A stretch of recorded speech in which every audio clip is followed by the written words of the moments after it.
The Grünes Gewölbe, Dresden Castle, November 25, 2019, 4:55 a.m.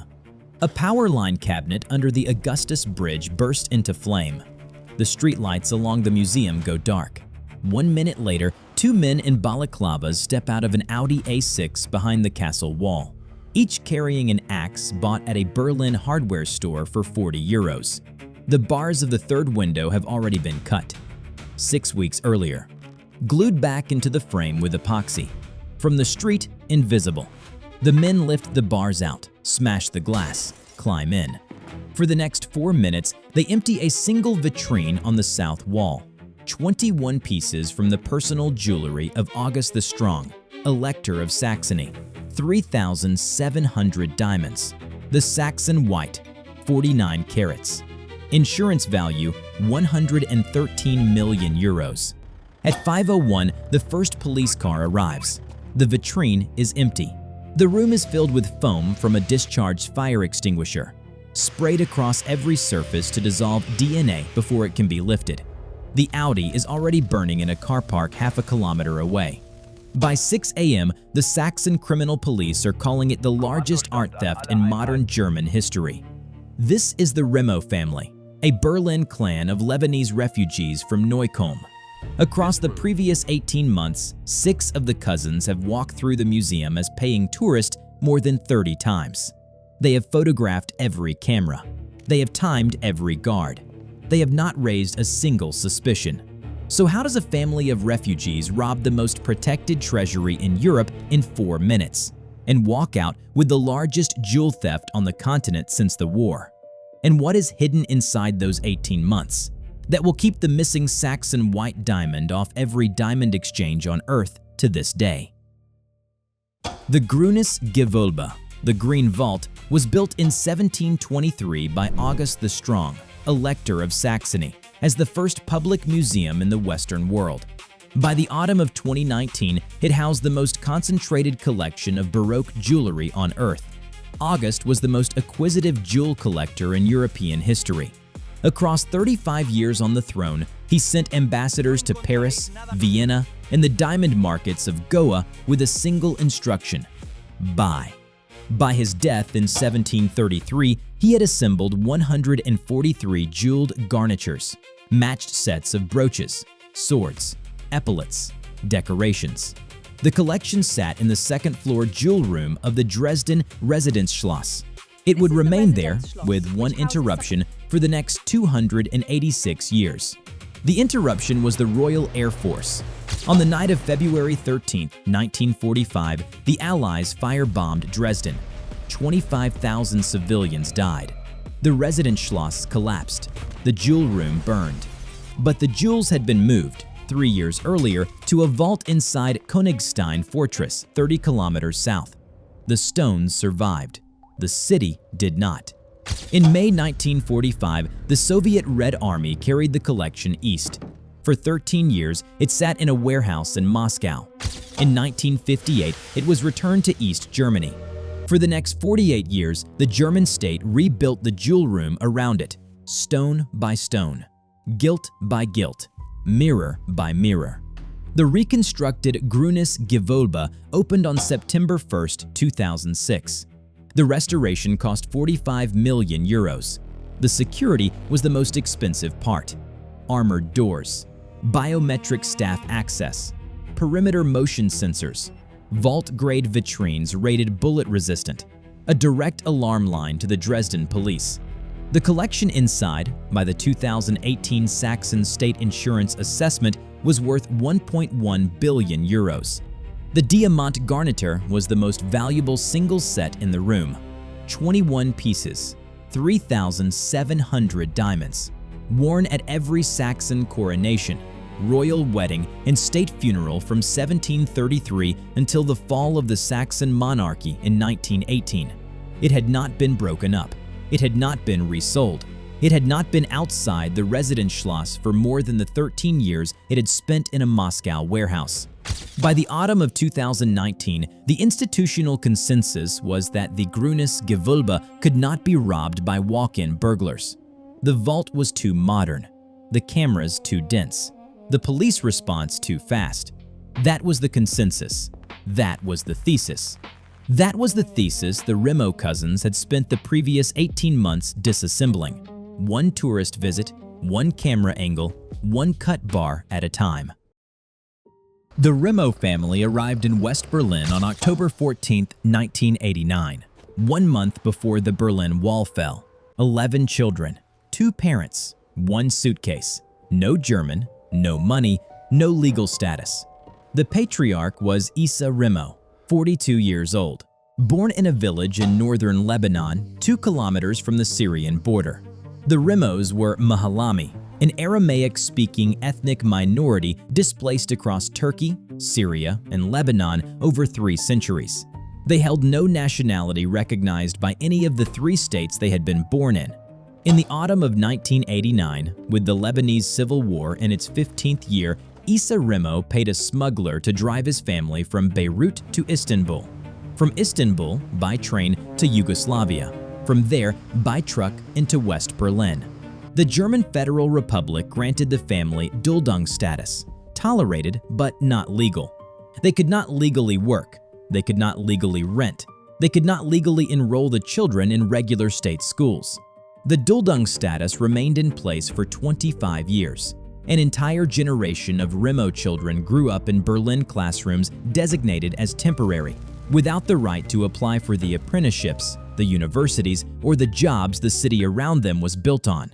By 1994, the family had moved to a 4-room apartment in Neukölln. By 2000, 16 Remos were living in it. By 2010, the clan had expanded to 200 members across 12 apartments in the same kilometer of street. By 2019, the Berlin Senate's organized crime unit estimated the clan at 500 to 600 members. Issa Remo had never, in 29 years, been convicted of a crime. His sons and nephews had been convicted of 41 between them.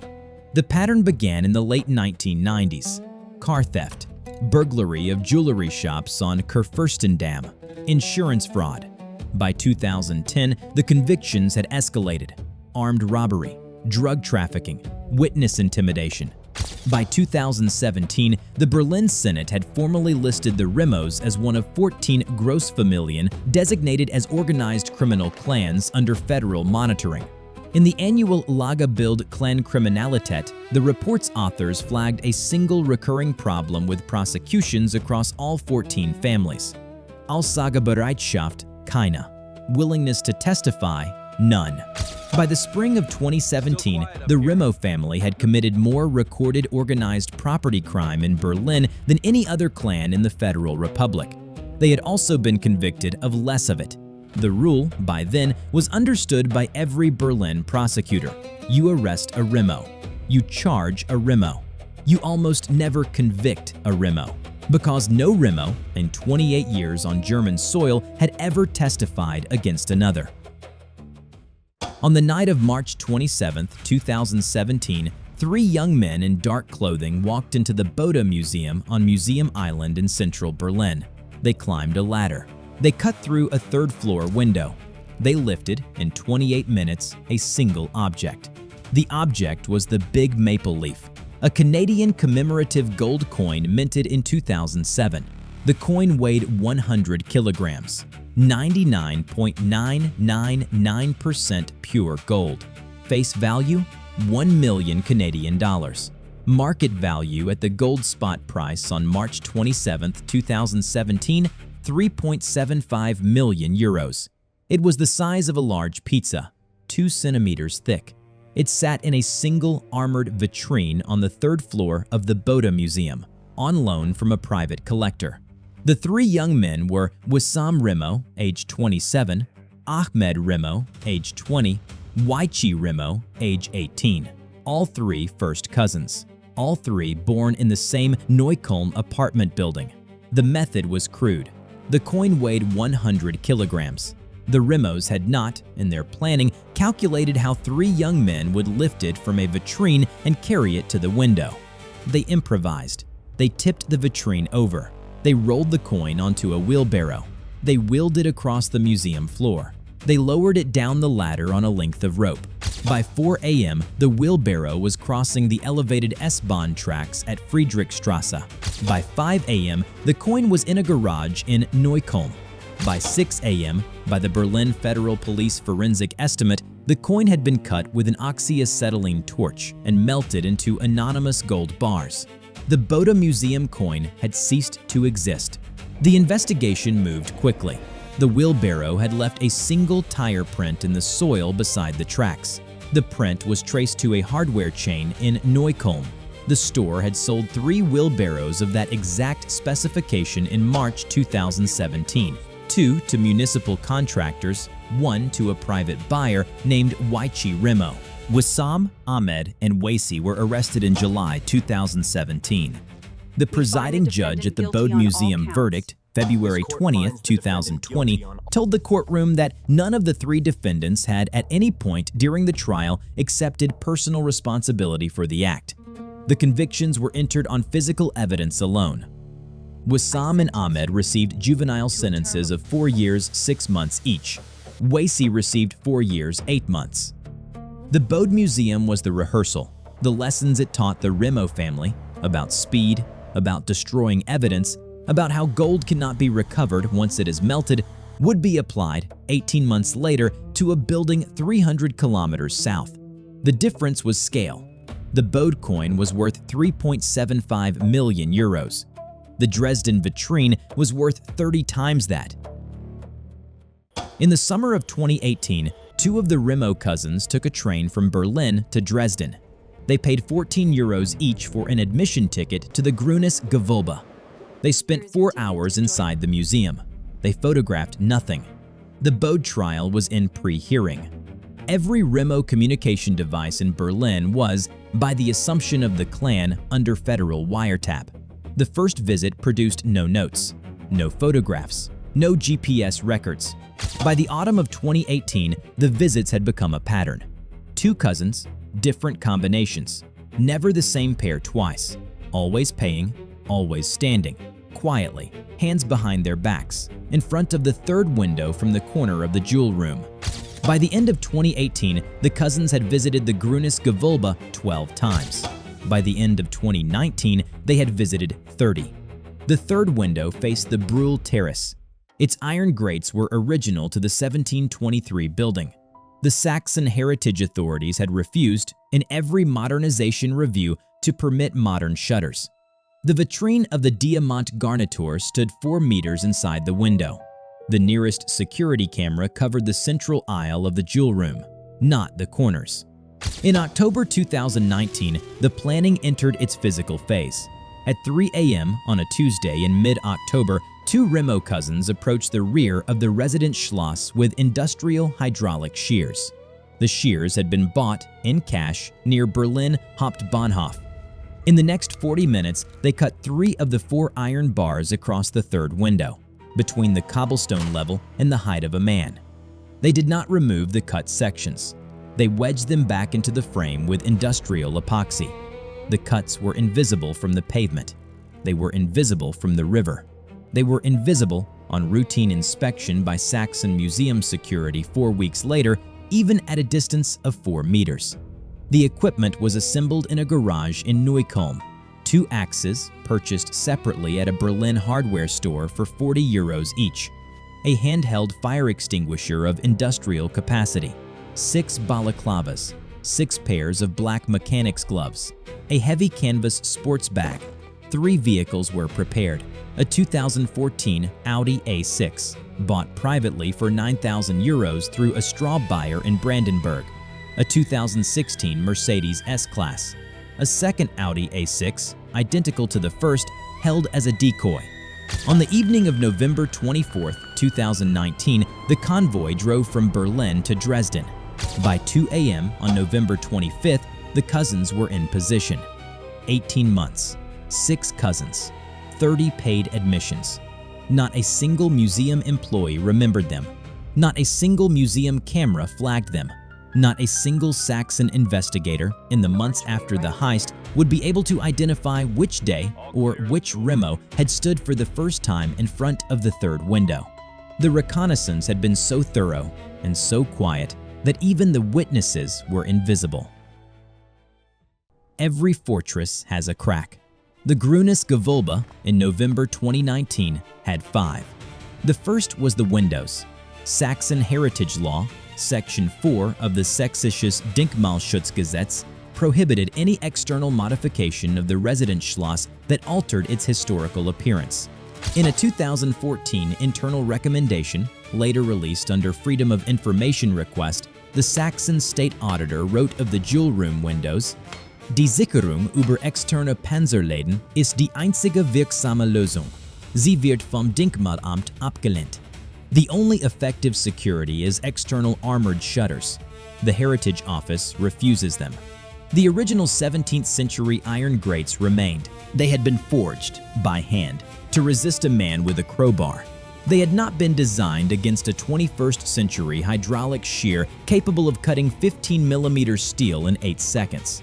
The second crack was the glass. The vitrine containing the Diamant garniture was sealed in laminated polycarbonate, certified to a German standard for resistance to handgun caliber projectiles. It had not been tested against repeated low-velocity blows from a single point, from an axe at an angle, delivered against the same square centimeter 10 times in succession. The third crack was the guards.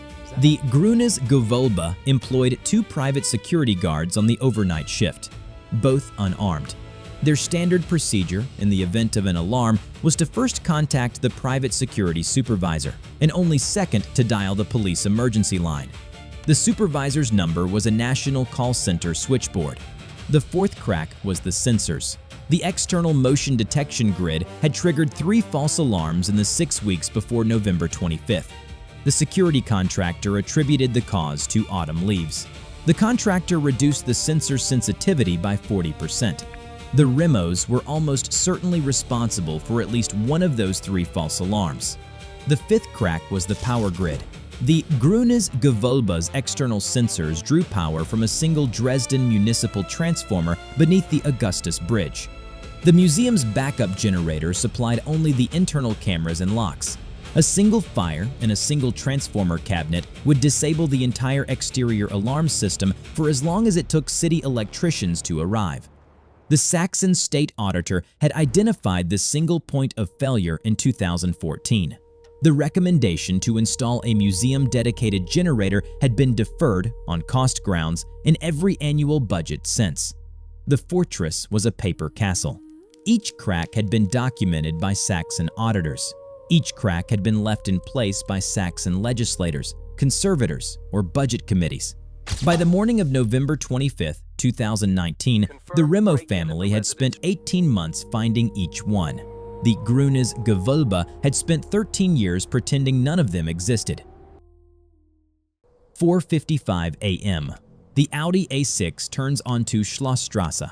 The driver kills the headlights 80 meters from the museum. 2 kilometers to the north, beneath the Augustus Bridge, an accomplice, never identified by the Saxon prosecution, ignites a petrol fire at the base of the municipal transformer cabinet. At 4:55:30, the streetlights along the museum facade flicker once, then go dark. At 4:56, the Audi stops behind the south wall. 2 men step out, each in a balaclava, each in black mechanics gloves, each carrying an axe. 4 other cousins are already in position, 1 at the Brühl Terrace overlook, 1 at the cathedral, 1 on the bridge, 1 at the riverside. The 2 men approach the third window. The younger, 21 years old, lifts the severed bars out of the frame in 11 seconds. The older cousin swings the first axe blow against the polycarbonate glass.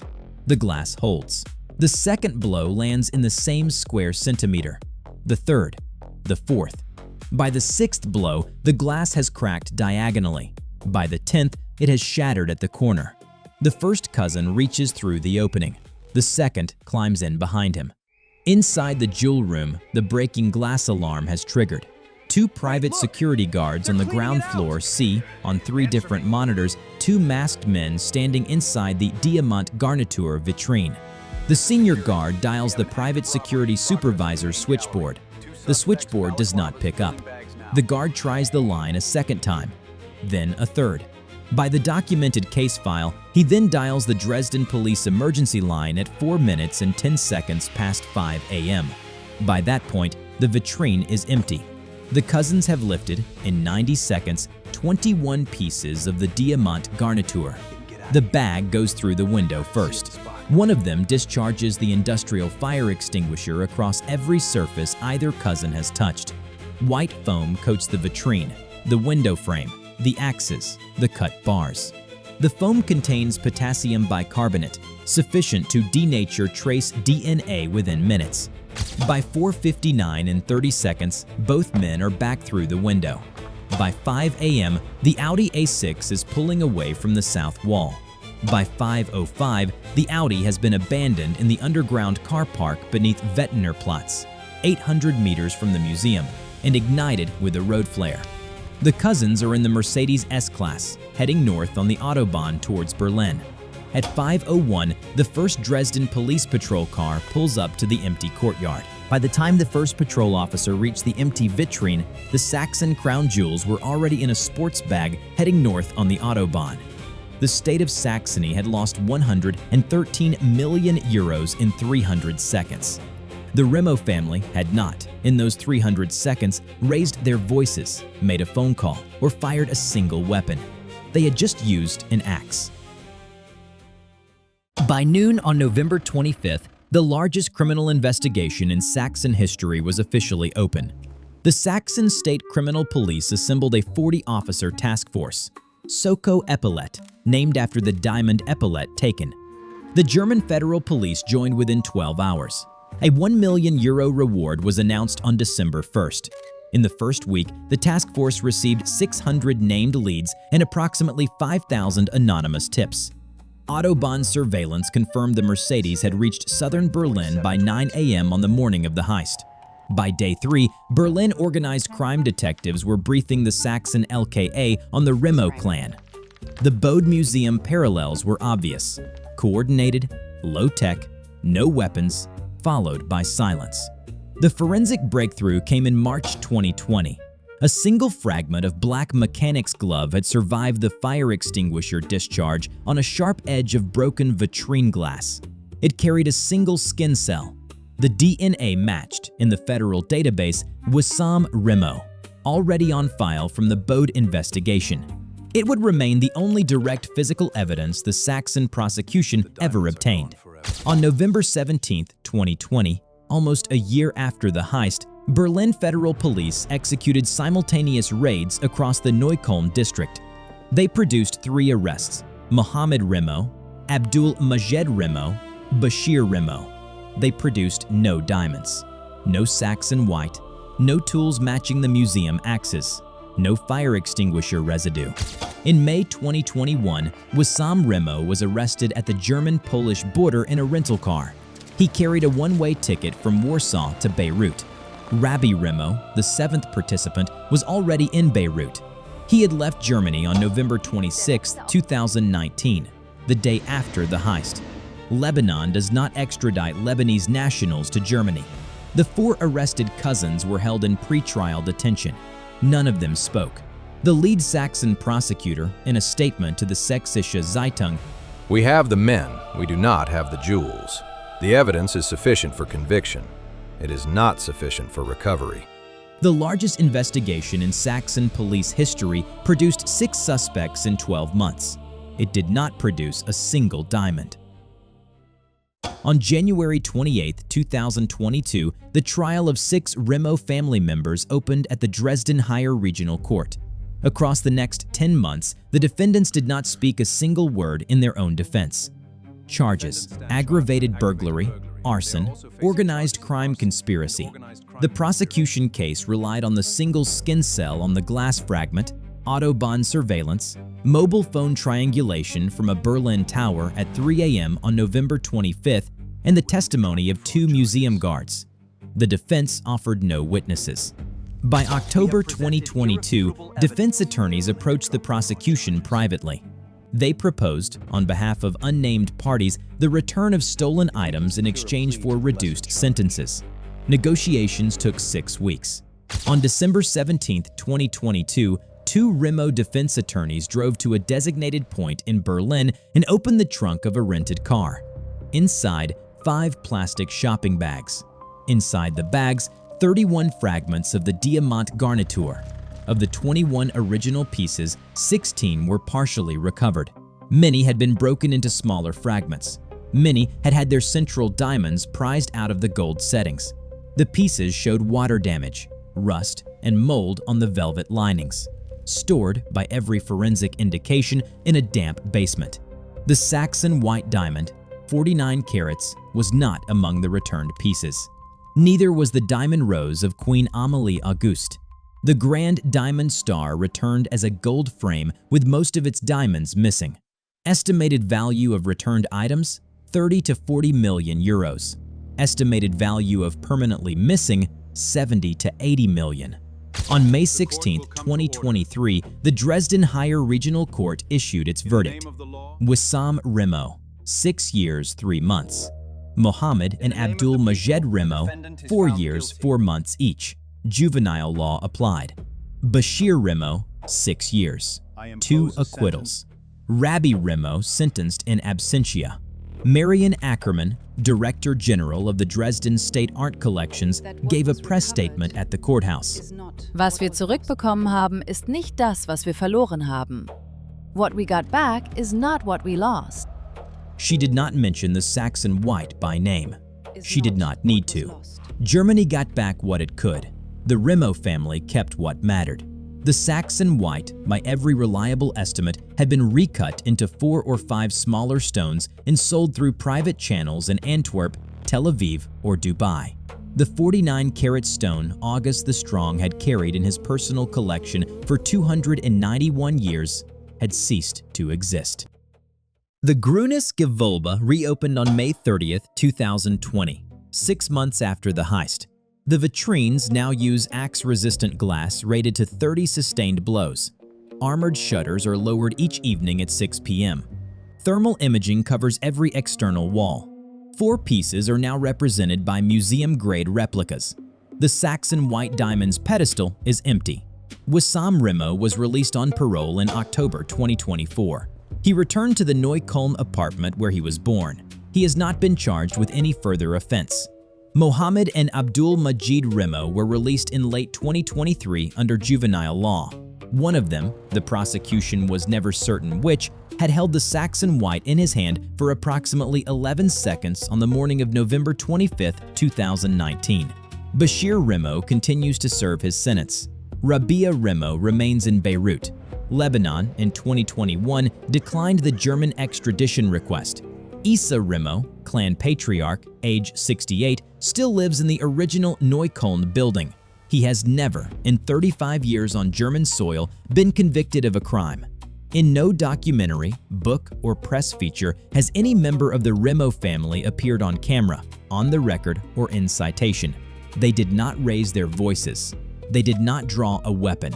They did not break a single bone or shatter a single relationship outside their family, or speak a single word to any institution of the German state. They walked in through the door. Until the most protected royal treasury in Europe opened its own window for them.